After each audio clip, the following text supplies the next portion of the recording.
ठीक है।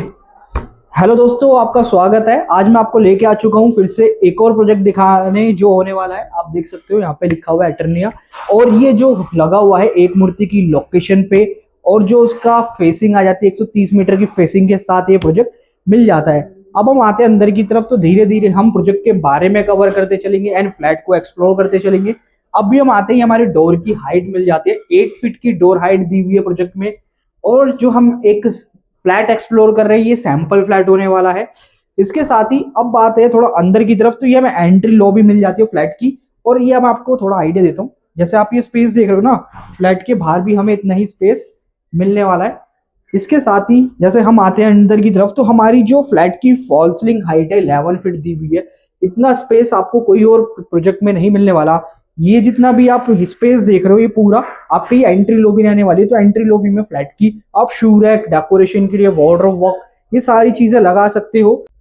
अब जैसा आप बात कर रहे थे, ये हमारा जो फ्लैट है 4 BHK प्लस स्टडी या आप सर्वेंट रूम में ले सकते हो। और जो साइज हो जाता है 2625 स्क्वायर फीट का, एंड एक हमारे पास 1935 स्क्वायर फीट का लेआउट इसमें मिल जाता है। वो 3 BHK का लेआउट दिया हुआ, ये 4 BHK के लेआउट में हमें फ्लैट मिलने वाला है, जिसमें ये हमारा एक स्टडी एंड सर्वेंट रूम आप बना सकते हो।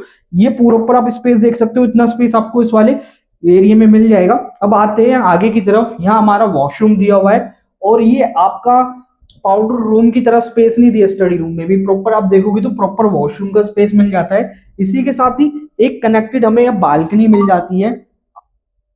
अब हम आते हैं इसके आगे, तो इसी एरिया से कनेक्टेड एक बालकनी रहने वाली है, जो हमारे किचन से भी कनेक्टेड रहेगी। अभी आप देखोगे तो ये बालकनी दी हुई है, हमारे सर्वेंट रूम एंड किचन से कनेक्टेड रहेगी। यहाँ पे आपको वॉशिंग एरिया भी आप बना सकते हो, और इतनी स्पेशियस बालकनी आपको मिल जाती है कि आप नॉर्मल बालकनी की तरह भी यूज कर सकते हो। इसकी एक खास बात और बता देता हूँ, ये हमारे कॉर्नर के फ्लैट रहेंगे। आपको एक फ्लोर पे टोटल आपको 4 फ्लैट मिल जाते हैं, जिसमें जो साइजेस हैं वो आपको बता दिए। अब हम अंदर की तरफ आ चुके हैं। हमने लिविंग एरिया को छोड़ के बाकी जितना भी स्टार्टिंग का पार्ट है वो कवर कर लिया है, लेकिन अब लिविंग एरिया में एंट्री लेते ही हमें एक मैसिव साइज का मिल जाता है एरिया, जहां पे हमारा फैमिली लॉन्च का स्पेस, यहाँ पे हमारा living area plus dining area का स्पेस मिल जाता है। इतना स्पेशियस है कि ये आप पूरा एल शेप में डिजाइन है, तो ये तीनों चीजें इस वाले साइज में निकल पा रही हैं।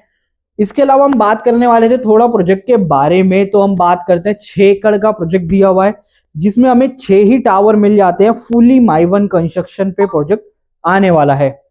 इसके साथ हम बात करने वाले थे पोडियम बेस्ड प्रोजेक्ट रहने वाला है। जितनी भी आपकी एंट्री रहेगी, आप एंट्री लेंगे प्रोजेक्ट के अंदर, सीधा बेसमेंट में चले जाएंगे, बेसमेंट 2, बेसमेंट 1, एंड एग्जिट लेते बेसमेंट 1 एंड बेसमेंट 2 से आप बाहर चले जाएंगे। जो उसकी कनेक्टिविटी है वो 130 मीटर की कनेक्टिविटी है, जो आपकी कनेक्ट करती है गोल्डन आई की तरफ, ग्रेटर नोएडा। इसके साथ साथ जो कनेक्शन है हमारी गौर चौक से होते हुए आप FNG क्रॉस करके सेंट्रल नोएडा जा सकते हो। इसके साथ आप दिल्ली जाना चाहते हो तो उसकी भी कनेक्टिविटी नॉन स्टॉप दी हुई है। मेरठ एक्सप्रेसवे, सारी चीजें इतनी अच्छी कनेक्टिविटी के साथ दी हुई है, और यहाँ पे आप ताज एक्सप्रेसवे की भी कनेक्टिविटी इजीली ले सकते हो। ये सारी कनेक्टिविटी के साथ ये प्रॉपर्टी आती है। एक नोएडा एक्सटेंशन एक ऐसी लोकेशन पे है कि हर एक कनेक्टिविटी अपने आप में मेन हो जाती है, कि यहाँ से हर एक कनेक्टिविटी इजीली रीच कर सकते हो आप। बाकी हम आते हैं इसके किचन की तरफ। किचन एक मैसिव साइज के अंदर डिजाइन की है, आप इसका साइज जज कर सकते हो। हमें कुकिंग एरिया इस तरफ दिया है, वॉशिंग एरिया इस तरफ दिया है।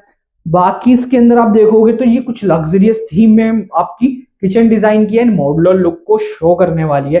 जैसे हमने जो यूटिलिटी बालकनी देखी थी वो इससे कनेक्टेड रहेगी। इसकी भी जो हाइट देखोगे ना, डोर की, विंडो की, तो ये हमें 8 फीट की ही दी हुई है। इसी के साथ हम आते हैं इस पोर्शन की तरफ, तो ये कुछ हमें लेंथ दी हुई है किचन की, और इस पे सामने ही हमें डाइनिंग का स्पेस मिल जाता है। अब हम आते हैं तो उसके सामने, किचन के सामने डाइनिंग एरिया मिल जाता है। डाइनिंग एरिया में देखोगे तो 6 चेयर इजीली प्लेस है। अगर आप 2 चेयर भी एक्स्ट्रा लगाते हो तो एक इधर और एक उधर भी लग जाएगी, तो 8 चेयर तक ही कन्वर्ट हो जाएगा। तब भी इस वाले एरिया में कोई भी स्पेस की कमी होने वाली नहीं। जैसे हमारा लिविंग एरिया से जस्ट लगी हुई एक बालकनी मिल जाती है। आइए बालकनी की तरफ चलते हैं, और ये हमें डेक बालकनी मिल जाती है। इसकी एक खास बात है कि यहाँ पे आप सिटिंग के लिए काउचेस प्लेस कर सकते हो, जिसका आप स्पेस इस तरह से आइडिया ले सकते हो कि कितना लंबा स्पेस आपको दिया हुआ है। जितना मैं और आपके बीच में गैप है ना, इतने में 2 काउचेस इजीली प्लेस हो जाएंगे विद। आप बाहर का व्यू लोगे 130 मीटर की फेसिंग के साथ, अगर ये फ्लैट है तो क्या ही व्यू आएगा ये आप खुद ही जज कर सकते हो। अब आइए आगे की तरफ चलते हैं, इसके फर्स्ट रूम की तरफ चलते हैं। फर्स्ट रूम हमने छोड़ा नहीं है, सिर्फ हमने दिखाया नहीं है इस टाइम पे। एंट्री लेते ही हमें मैसिव साइज का रूम मिल जाता है, जज कर सकते हो 14x12 से कम साइज कभी भी नहीं हो सकता इस रूम का। जिसमें आप देखोगे तो हमें वार्डरोब वॉल माउंटेड दी हुई है, आपके जस्ट पीछे की तरफ आ जाती है। तो स्पेस कुछ इस तरह इन्होंने डिजाइन की है वार्डरोब की मॉड्यूलर लुक के साथ, ट्रांसपेरेंट ग्लास यूज किए हुए, और जो वुड की क्वालिटी है वो भी नो स्टॉप हो जाती है। अब आते हैं इसके वॉशरूम की तरफ। वॉशरूम आप देखोगे तो hand wash, sanitary fitting and shower area, सारी चीजें परफेक्ट प्लेस पे है। ना आपको शावर एरिया यूज करने में दिक्कत होगी ना हैंड वॉश, इजिली आप हर चीज यूज कर सकते हो। हर किसी की रिक्वायरमेंट में ये वॉशरूम फिल हो जाएगा, क्योंकि आप देखोगे तो एंट्री से ही वॉशरूम आपका मिल जाता है, और उसमें वॉशरूम से ही आपको जो एंट्री मिलती है वो पहले शावर की मिल जाती है। तो उसमें आपका बेसिकली जो डोर है वहां पे थोड़ी प्रॉब्लम हो जाती है, तो ये चीजें सारी सॉल्व की हुई है इधर। अब आगे आते हैं, जिसमें हमने लिविंग एरिया की बालकनी एक्सप्लोर कर ली थी। रूम की बालकनी से कनेक्टेड है, जो हमने रूम देखा है ना अभी इसी से ही कनेक्टेड ये दोनों बालकनी रहने वाली है। अब आते हैं इसके वॉशरूम की तरफ। यहाँ पे हमें एक और वॉशरूम मिल जाता है जो हमारा कॉमन है, सेम लेआउट सेम डिजाइन, कोई भी डिफरेंस नहीं आने वाला, इसी से ही हमारा ये कनेक्टेड रहेगा। इसकी एक और रूम आप देख सकते हो, ये हमारा सेकंड रूम है। स्पेस आप देखोगे तो 14x12 का रूम साइज है, वॉल माउंटेड वार्डरोब है। बेड की प्लेसमेंट कुछ इसी तरह रखनी पड़ेगी आपको, और साथ में टीवी का कनेक्शन आप देखोगे तो जस्ट आपको बेडरूम के सामने ही मिल जाता है। अब इसी रूम से भी एक लगी हुई हमें बालकनी दी हुई है। आइए आते हैं थोड़ा बालकनी की तरफ। ये पूरी एक मैसिव बालकनी है, और थोड़ा डिफरेंट स्टाइल के अंदर ये डिजाइन की हुई है, आप कुछ देख सकते हैं। कुछ यही लुक आएगा इस बालकनी का, हो सकता है थोड़ा बहुत चेंज हो जाए, मैक्सिमम तो नहीं होगा लेकिन थोड़ा बहुत लेआउट में डिफरेंस आ जाए, शायद हो सके आपकी बिल्कुल स्ट्रेट हो, अब ये थोड़ी घुमावदार है। और ये कुछ बालकनीज की रहेगी, एक और रूम से कनेक्टेड है जो हम रूम देखेंगे आगे चल के। अब चलिए इसके हम थर्ड रूम की तरफ चलते हैं वीडियो में। अब हमने आपके जो रूम देखे थे, फर्स्ट पीछे था, सेकंड, थर्ड, फोर्थ, 3 रूम हमें इस साइड मिल जाता है। आप चाहो तो इसे कर्टेन से कवर करके इस पोर्शन को हाइड कर सकते हो, तो आपका प्राइवेसी कभी डिस्टर्ब नहीं होने वाली। इधर आते हैं तो ये हमारी प्रॉपर आपका एक और रूम मिल जाता है, सेकंड या थर्ड ही रूम दिया हमने, 2 रूम तो एक्सप्लोर कर लिए थे ऑलरेडी, हमारा थर्ड रूम दिया हुआ है। स्पेस की बात करते हैं, 14x12 के अलावा इसमें साइज ही नहीं है नीचे की तरफ, जिसमें हम देखते हैं तो यहाँ पे भी हमें एक सेपरेट इसकी बालकनी मिल जाती है। आइए अगर बालकनी का साइज देखोगे तो यहाँ पे भी आप सिटिंग के लिए चेयर्स लगा सकते हो, इतना स्पेस दिया हुआ है।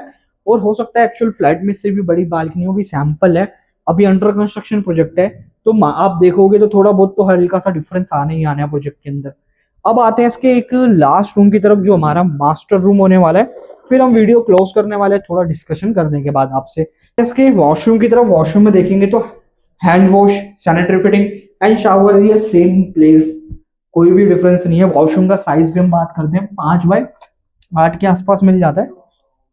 अब आते हैं इसके मास्टर रूम की तरफ। मास्टर रूम में एंट्री लेते ही ये कुछ हमें स्पेस मिल जाता है, यहाँ पे चाहो तो वार्डरोब का वर्क करा सकते हो एक तरफ, अगर गैप इतना ही रहने वाला है तो एक छोटी सी आपकी वार्डरोब आ जाएगी, छोटा मोटा सामान आपका इजीली प्लेस हो जाएगा। बाकी हम एंट्री लेते ही हमारा पूरा एक मास्टर रूम का स्पेस मिल जाता है, जिसमें आप देखोगे तो 16x13 का रूम साइज है। बेड की प्लेसमेंट कुछ इसी पोजीशन में रहेगी, टीवी का कनेक्शन आप देख सकते हो इधर ही रहने वाला है। अब इसके साथ भी एक हमने जो बालकनी देखी थी वो कनेक्टेड रहेगी, कोई भी इसमें प्रॉब्लम नहीं, साइज में भी कोई दिक्कत नहीं आने वाली, कुछ इसी तरह आप डिजाइन कर सकते हो, वुड फ्लोरिंग के साथ ही प्रॉपर्टी आ जाएगी। एंट्री लेते ही वार्डरोब जहां आपने रूम में मिस कर दी थी, वो हमारे एक ड्रेसिंग एरिया में आके चेंज हो जाती है। ड्रेसिंग एरिया देखेंगे कुछ यही लुक है, और जितने भी आप डोर देख रहे हो, जितने भी आप अपना विंडो देख रहे हो, सबकी 8 फीट हाइट ही रखी हुई है। तो आप ये देखेंगे तो कुछ ये हमारी वार्डरोब का वर्क किया हुआ है। बाकी एंट्री लेते इसी में ही हमारा एक और वॉशरूम मिल जाता है जो हमारा मास्टरूम से कनेक्टेड है। आप देखोगे शावर एरिया, हैंड वॉश और सैनिटरी फिटिंग प्लेस इजीली अपनी जगह पे है।